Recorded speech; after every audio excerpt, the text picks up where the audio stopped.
Do I have a pen problem? I don't see any problem here. Do you? How did I get started in fountain pens? You know, it's an interesting question. I always enjoyed sketching and using pencils and pens, and actually I was at a moment where I was sketching using pen and ink, and I was using a dip pen in India ink. And I was getting really irritated with having to dip my pen constantly to re-ink the nib. And so I thought to myself, like, isn't there like a pen out there that has continuous ink flow? Wouldn't that make more sense to draw with something like that? And that's when that rabbit hole opened up and I fell in. I ended up getting a Pilot Metropolitan and was just like, I fell in love with it. I fell in love with the whole inking process and just with how smooth the nib wrote on paper. It was great. It was so great. There's so many fountain pen brands that I love. I love them all. I do. I love a lot of brands. I love Esterbrook. I love their oversized Esty. I love Aurora. I love Joya. That's a relatively new brand, but I love them very much. I love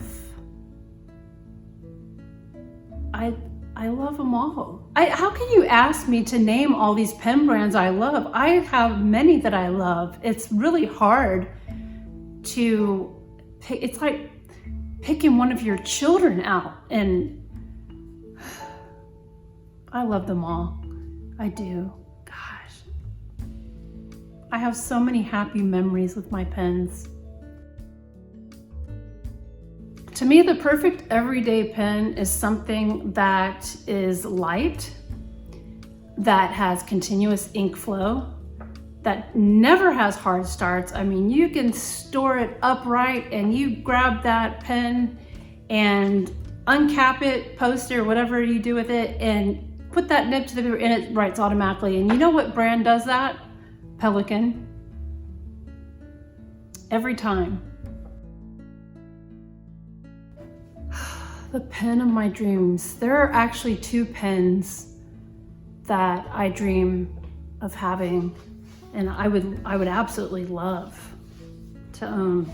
The first one is from St. DuPont. That would be the From Paris with Love, and I'm talking about, it comes in a set. Like, it comes in this beautiful dome case with a wooden bottom, and the pen stands right there in the center, and it looks like a Parisian building. And then in addition to that, there's a matching lighter, and it also looks like a Parisian building. And then it has a little backdrop behind it, and it lights up. I can't afford it. It's like a lot of money. It's like $4,000 or something like that. The other pen that I often dream about that I would love to have in my collection, it's a Tasha pen. It just came out not that long ago. It's the Winter's Breath. I don't remember the full name of it. I know it's horrible being that it's the pen of my dreams and I can't remember the full name, but I want it like bad. What I enjoy the most about the fountain pen community is that, from what I've experienced, is people who are really into fountain pens are very passionate about it. And I find that they have the same mental disorder as I do, whereas they think about pens all the time. They think about pens while they're eating. They think about pens while they're working. They think about pens while they are doing everything else. I dream about pens. I love pens. And I love to see that enthusiasm with others who are really into pens. And it's a strange hobby to be into, really, if you think about it, these things that we use to write with, and to really be into that. But I also find that people of the fountain pen community, they're often very giving, they're kind, they are enthusiastic about everyone else's collections, and they geek out about watching how a pen writes.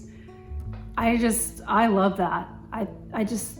I've met some really great people in this community, and I feel really fortunate for the connections that I've made with fountain pens of all things. It's really awesome. I actually just sold off a bunch of my pens, trying to thin down the collection a bit. Let's take a tour of pens. Here's the pens that I keep in the case. These are all my Pelicans. And this is my Peniter collection, my Leonardos, more Leonardos. Here's a couple of Santini pens, some Waldmans, my Montegrappas. Those are all the Montegrappas I have. Those are my Conklins and my Monteverde pens. There's actually, we'll just do this. There's more Conklins behind there. These are my Esterbrook collection and Benu pens, Auto Hut, and some Diplomats. This is my Joya collection, and my couple of Lamis and my Kilk pens. Here's my Visconti collection. So here's the Van Goghs that I have so far. And here is my Homo sapiens and my Divina. And these are my Parkers. Over here I've got, this is my Platinum collection. These are my Twisbys, Karis Customs, Y Studio, Receive, Narwhals. Yeah, I got my Narwhals next to my Twisbys. What's up? These are my Makers pens that came from, independent makers. My one Edison pen. Here's my Aurora collection, my couple of Scribos, and my one and only Mont Blanc. Got my Esterbrook candy.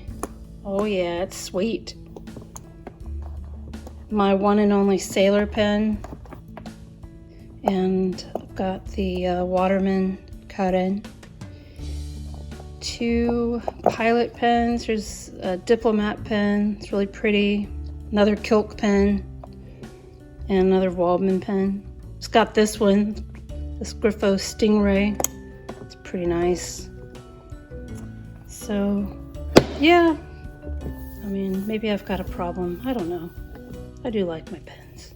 Yeah, the funny thing is, Iguana asked me to answer these questions, which I totally don't mind because I love any opportunity to talk about pens.